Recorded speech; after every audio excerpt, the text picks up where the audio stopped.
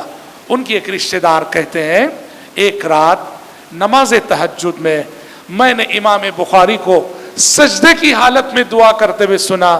وہ سجدے کی حالت میں اللہ سے یہ کہہ رہے ہیں، اللہم قد ضاقت علی الارض بما رحبت، اے اللہ تیری زمین اپنی وسعتوں کے باوجود میرے لیے تنگ ہو چکی ہے۔ دنیا والوں نے کس کو چھوڑا ہے بتاؤ؟ دنیا والوں نے کس کو بخشا ہے؟ کیسے کیسے اللہ والوں کو کیسے کیسے ستایا ہے۔ اللہ اکبر۔ امیر المومنین فی الحدیث، قیامت کی صبح تک آنے والے مسلمانوں پہ جنہوں نے صحیح بخاری لکھ کر اتنا بڑا احسان کیا، اور زندگی کی آخری ایام میں یوں دکھی ہیں، اللہ سے مناجات کرتے ہوئے کہہ رہے، اللہم قد ضاقت علی الارض بما رحبت، اے اللہ تیری زمین اپنی وسعتوں کے باوجود میرے لیے تنگ ہو چکی ہے، بس مجھے اپنے پاس بلا لے۔ فرماتے ہیں امام بخاری کے ایک رشتہ دار، یہ دعا سنے ہوئے ٹھیک 1 مہینہ گزرا تھا کہ امام بخاری کا انتقال ہو گیا، وفات ہو گئی۔ اللہ نے وہ دعا سن لی، اور جب انتقال ہوا امام بخاری کا، 1 شوال کی تاریخ تھی، عید الفطر کا دن تھا، عید کے دن امام بخاری رحمت اللہ علیہ کا انتقال ہوا۔ اور عید کے دن ظہر بعد امام بخاری کی نماز جنازہ پڑھی گئی. عید الفطر کے دن گویا وہ جنت الفردوس اللہ کے دربار میں چلے گئے عید منانے کے لیے. یہ امام بخاری رحمۃ اللہ علیہ کی مختصر حالات زندگی تھے. ایک بات ہے کہ امام بخاری کی لائف ہسٹری جن اہل علم نے لکھی ہے وہ امام بخاری کی شادی کا تذکرہ نہیں کرتے ہیں, کہیں ان کی بیوی بچوں کا تذکرہ نہیں آتا ہے. تو علماء کا ایک طبقہ کہتا ہے کہ امام بخاری نے شادی کی ہی نہیں, وہ طلب علم میں اور خدمت حدیث میں اتنا مشغول رہے کہ انہیں شادی کرنے کی فرصت نہ ملی, انہوں نے شادی کی ہی نہیں. اگر بات یہی ہے تو سوچو کہ علم کی محبت میں اہل علم نے کتنی بڑی بڑی قربانیاں دی ہیں. اہل علم کا دوسرا طبقہ کہتا ہے کہ نہیں, بس زیادہ سے زیادہ یہ ہے کہ تاریخ اور ہسٹری کی کتابوں میں ذکر نہیں ملتا ہے ان کے بیوی بچوں کا. انہوں نے شادی تو کی ہوگی, بچے رہے ہوں گے, بس تذکرہ نہیں ہے. بہرحال جو بھی ہو, امام بخاری رحمۃ اللہ علیہ کی زندگی ہمارے لیے اور آپ کے لیے رہتی دنیا تک کے لیے ایک روشن مثال ہے. امام بخاری کی زندگی کو پڑھنا چاہیے, پڑھانا چاہیے, سننا چاہیے, سنانا چاہیے. اس سے ہمیں اندازہ ہوتا ہے کہ حدیث رسول کے لیے کتنی قربانیاں دی گئیں, اور کتنی قربانیوں کے بعد بخاری, مسلم, ابو داؤد, ترمذی, نسائی, ابن ماجہ جیسے یہ کتب احادیث کے ذخیرے ہمارے درمیان آج موجود ہے. رب العزت سے ہم دعا کرتے ہیں کہ پروردگار عالم مجھ کہنے والے کو اور آپ سبھی سننے والوں کو حضرات محدثین کرام رحمۃ اللہ علیہ مجمعین کی سچی محبت نصیب فرمائے. اللہ ہمیں بھی ان کے نقش قدم پہ چلائے, اور فتنہ انکار حدیث کے جراثیم سے اللہ ہمیں اور ہماری آنے والی نسلوں کو بچائے. اللہم آمین. میں گفتگو کے اختتام پر اسلامک انفارمیشن سینٹر کے تمام ذمہ داروں کا شکر ادا کرتا ہوں, اور انہیں اس بات پہ مبارکباد بھی پیش کرتا ہوں کہ شاید آج ہی کا دن ہے, 15 مارچ ہے, جب آج سے 15 سال پہلے آپ کا یہ سینٹر شروع ہوا تھا. ہمارے اس پروگرام کی ایک مناسبت گویا یہ بھی ہے کہ اسلامک انفارمیشن سینٹر پہ پورے 15 سال گزر چکے ہیں, اور اس کی جو روشن خدمات ہیں وہ ہم سب اس سے واقف ہیں. اللہ رب العزت سے ہم دعا کرتے ہیں کہ اللہ تبارک و تعالی اس مرکز کو, اس دعوت سینٹر کو, خدمت کے اس مرکز کو اللہ اور دن دگنی رات چوگنی ترقی نصیب فرمائے. اور جو نوجوان اپنی زندگیاں اس خدمت میں لگا رہے ہیں, اللہ رب العزت دنیا اور آخرت میں ان کی خدمات کا بہترین صلہ انہیں عطا کرے. جو اہل خیر اور جو محسنین اس سینٹر کے ساتھ کھڑے ہیں اور ساتھ دے رہے ہیں, اللہ ان اہل خیر کو بھی جزائے خیر عطا فرمائے. اللہم آمین. وصلی اللہ وسلم علی خیر خلقہ محمد وآلہ وصحبہ اجمعین.